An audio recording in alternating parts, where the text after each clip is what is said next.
La dernière fois, j'ai fait une vidéo où je disais que c'est plus la peine d'aller importer les hommes d'Afrique pour venir à la diaspora.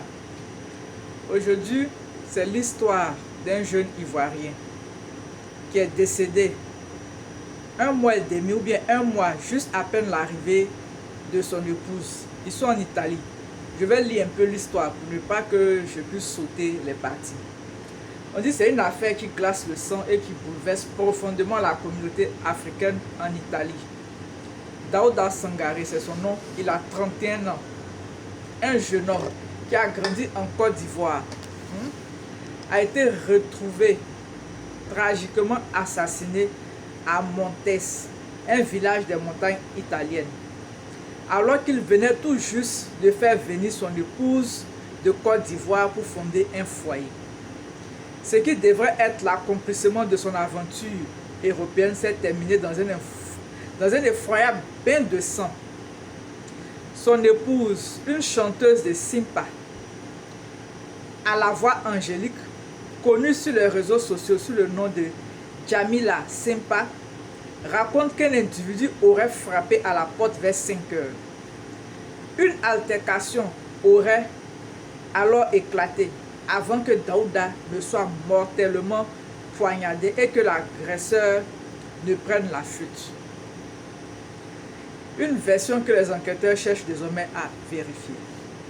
Bon, maintenant on dit premier élément troublant.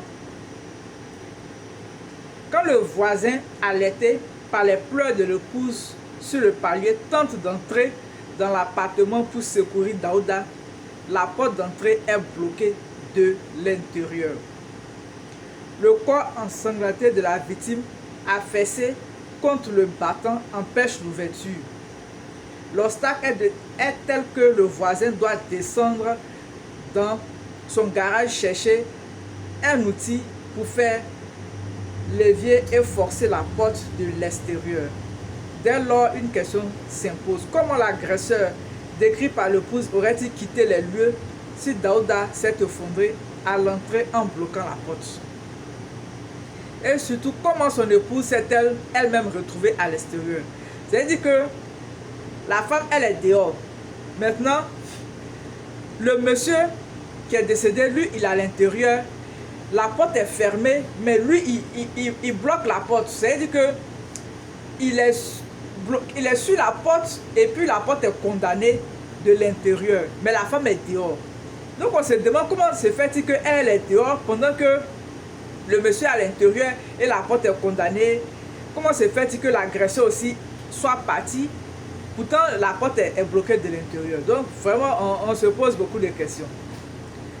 Donc, et puis, on dit que ça s'est passé vers 5 heures, mais elle l'a appelé vers 8 heures. Le voisin affirme avoir attendu un cri vers 5h15. Pourtant, la lettre n'est donnée qu'autour de 8 heures. Selon la presse italienne, l'épouse aurait d'abord contacté une connaissance avant que les secours ne soient appelés. La barrière de la langue est évoquée, mais les enquêteurs veulent comprendre précisément ce qui s'est passé durant cet intervalle. Dans l'entourage, certains disent également avoir trouvé Daouda plus préoccupé depuis l'arrivée de son épouse, évoquant des tensions dans le couple. C'est-à-dire que depuis que la dame est arrivée, ça ne va pas dans le couple, des tensions. Le 5 août, celle-ci est longuement attendue par le procureur, cette fois avec l'obligation d'être assistée. On lui a donné un avocat, même si aucune accusation formelle n'a été rendue publiquement.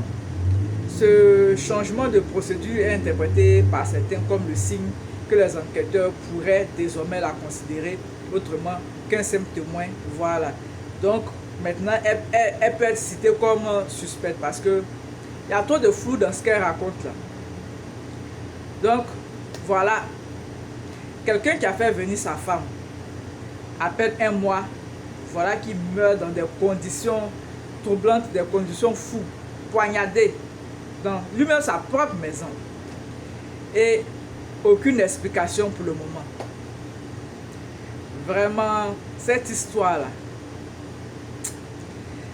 si vous ne maîtrisez pas la personne que vous allez faire partie, parce que J'ai écouté une vidéo, il y a un monsieur qui disait que si tu vas à la diaspora, c'est-à-dire que si tu es venu avec ton épouse, ou bien tu as fait venir ton épouse, et puis ton mariage a tenu pendant 3 ans, tu as dépassé 3 ans là, il faut savoir que ton mariage là, ça va aller jusqu'à la fin.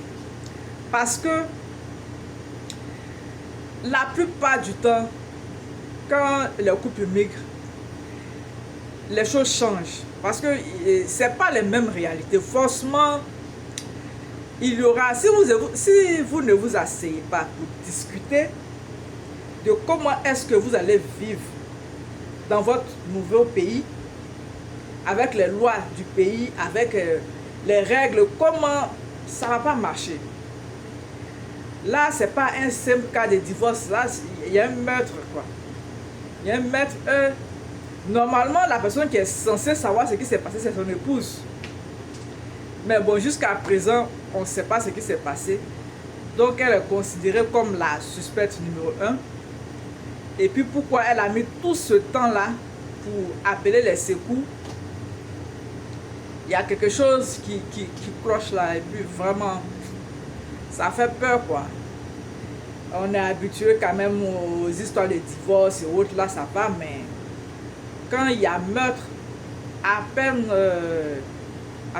je sais pas, 1 mois que tu es arrivé, il y a quelque chose qui n'est pas clair. Il est vraiment jeune, hein, 31 ans. Ça, c'est pas bon signe. Donc, de plus en plus, les gens se disent, mais est-ce que ça vaut la peine? Hein? Est-ce que ça vaut la peine? Parce que si vous devez venir et puis ne pas vous entendre, et puis vers la fin, que ça finisse par un meurtre, bon là, autant chacun va... Il y a les gens sont là sur place. Hein? Les Africains aux Africains, et puis ceux de la diaspora, Voilà, pour éviter toutes ces situations-là. Et puis avant de faire venir les femmes là, quand même, voilà, il y a chose maintenant. Il y a les détectives privés. Mettez les détectives privés sur vos conjoints que vous avez laissés en Afrique. Là. Tout ça là, ça va éviter beaucoup de problèmes. Quand tu as mis détective privé là, quand on te donne le résultat des enquêtes, on te dit non, c'est correct, tu la fais partie. Mais si on met détective et puis on te dit non, elle était là-bas, elle avait un gars, tout ça là, mon cher. Qu'est-ce pour que c'est pas son gars là, et son gars se sont associés pour venir tuer le gars parce que vers la fin il devenait gênant. On ne sait pas. C'est une hypothèse. Mais la femme, on sent qu'elle n'est pas claire, quoi. Elle n'est pas claire. Elle est vraiment suspecte dans cette histoire-là. On ne peut pas venir agresser ton mari dans votre maison et puis tu vas mettre 3 heures de temps avant d'appeler les secours. C'est-à-dire que tu voulais qu'il meure. Sinon, même si toi, je sais pas, et puis comment se fait-il que toi tu te retrouves à l'extérieur et puis le gars il est dedans, lui seul il est enfermé. Tu étais où? Tu n'étais pas dans la maison? Tu as découché? Ou bien qu'est-ce qui s'est passé? Ou bien vous êtes sorti, bon, ou bien je sais pas, le criminel il avait la clé, ou bien qu'est-ce qui s'est passé au juste, on ne sait pas. Bon, vraiment, paix à son âme, et puis bon, vraiment, faites attention à vous, hein. Surtout les jeunes là. Vous partez chercher les filles, vraiment bizarre là, vraiment ça fait peur maintenant, hein. Laissez les filles d'Afrique là, elles n'ont pas la même mentalité. Vous dites que les femmes d'ici là, elles sont trop intelligentes, elles sont trop émancipées.